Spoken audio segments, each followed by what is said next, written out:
Et on se retrouve dans une nouvelle vidéo sur la Russie. Sur les réseaux sociaux, beaucoup admirent la Russie, sans trop la connaître, notamment pour son régime politique, ses valeurs morales traditionnelles, anti-occidentales, conservatrices, qui trouvent malheureusement un écho favorable auprès d'une partie de la population en Europe, notamment dans les partis d'opposition.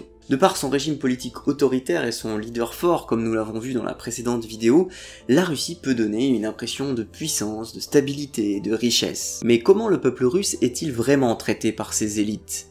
Est-ce qu'on vit vraiment mieux en Russie qu'en France? Voici donc quelques chiffres sur les conditions de vie des gens normaux en Russie.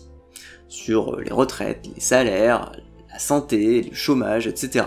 Je le répète car vraiment c'est important, tous les chiffres et les données que je vais donner dans cette vidéo sont juste des chiffres objectifs et vérifiables par vous-même.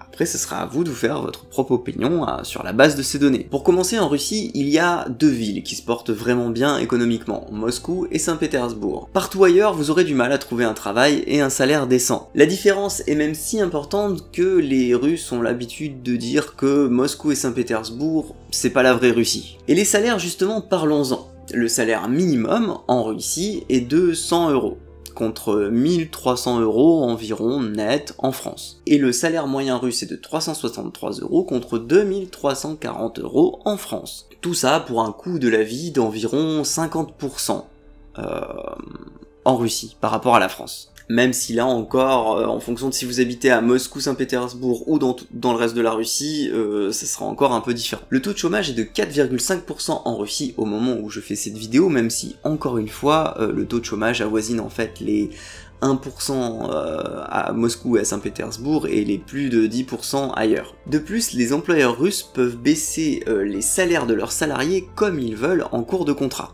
ce qui est interdit évidemment en France. Globalement, le droit du travail français protège beaucoup mieux les salariés. Surtout que le chômage est une situation beaucoup moins enviable pour les Russes, avec des indemnités chômage entre 1500 et 8000 roubles, soit quelques dizaines d'euros par mois. Alors qu'en France, cette allocation est autour de 70% du salaire précédent, avec un minimum autour de 900 € je crois. Ensuite, les retraites. En Russie comme chez nous, il y a eu une grosse réforme des retraites, qui est venue repousser l'âge de la retraite en 2018-2019, repousser l'âge de la retraite de 5 ans, alors de 55 à 60 ans pour les femmes et de 60 à 65 ans pour les hommes. Cette réforme des retraites a d'ailleurs été très impopulaire en Russie et a fait fortement baisser la popularité de Vladimir Poutine auprès de la population russe. Et s'agissant des chiffres des pensions de retraite ensuite, la pension de retraite moyenne est de 200 € alors qu'elle est de 1400 € en France, et la pension sociale minimum est à 70 € alors que le minimum vieillesse en France est autour de 950 €. Les inégalités ensuite en Russie sont également beaucoup plus fortes qu'en France. Les 1% les plus riches en Russie concentrent 74,5% des richesses, et les 10% les plus riches détiennent 89% des richesses. En France, les 1% les plus riches détiennent seulement 17% des richesses, et les 10% les plus riches détiennent 50%. Ensuite, s'agissant des valeurs traditionnelles familiales, si chères aux politiques conservateurs,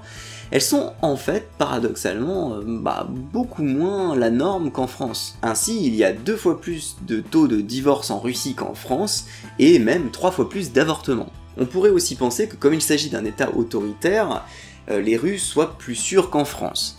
Et effectivement, depuis quelques années seulement, la France a obtenu un plus fort indice de criminalité que la Russie.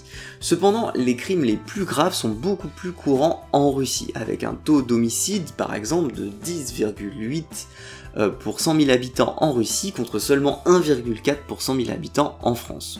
Quasiment 10 fois plus d'homicides en Russie. En matière de santé, ensuite, la France prend là aussi beaucoup plus soin de son peuple, avec près de 9% du PIB dépensé en dépenses publiques, contre seulement 3,7% du PIB dépensé pour la santé en Russie. Ensuite, comme nous l'avons vu dans la vidéo précédente, le peuple russe a beaucoup moins de liberté d'expression qu'en France, et il est très facile de se retrouver en prison pour avoir critiqué le pouvoir. Pour reprendre l'exemple de la vidéo précédente, 3 manifestants anti-mesures sanitaires au Covid-19 ont pris en Russie entre 8 et 10 ans de prison. Et c'est maintenant à vous de vous faire une opinion éclairée sur quel pays prend le plus soin de son peuple et lui offre les meilleures conditions de vie. Alors bien sûr, je ne dis pas non plus que la Russie est un enfer sur terre et que rien ne va. Ça serait bien hypocrite de ma part, alors que j'y ai vécu pendant un temps et que j'ai adoré vivre là-bas. Mais j'ai adoré y vivre surtout parce que j'avais les moyens d'un Français, et que je vivais dans un quartier branché de Saint-Pétersbourg. Et je suis pas sûr que j'aurais autant aimé l'expérience en étant vieux, malade, pauvre et résidant à Krasnoïarsk. Voilà, j'espère que cette vidéo vous aura plu, ou au moins qu'elle vous aura appris des choses.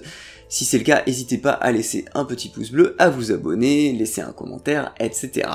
Vous pouvez également soutenir mon travail, sachant que la plupart de ces vidéos sur la Russie portent sur des sujets polémiques et que donc elles ne seront pas monétisées par YouTube. Vous pouvez faire un petit don sur Tipeee pour compenser ça, aussi petit soit-il, ça m'aidera. Dans la prochaine vidéo, nous parlerons des relations entre la France et la Russie, comment elles ont évolué et ce qu'on peut attendre pour la suite. Merci et à bientôt.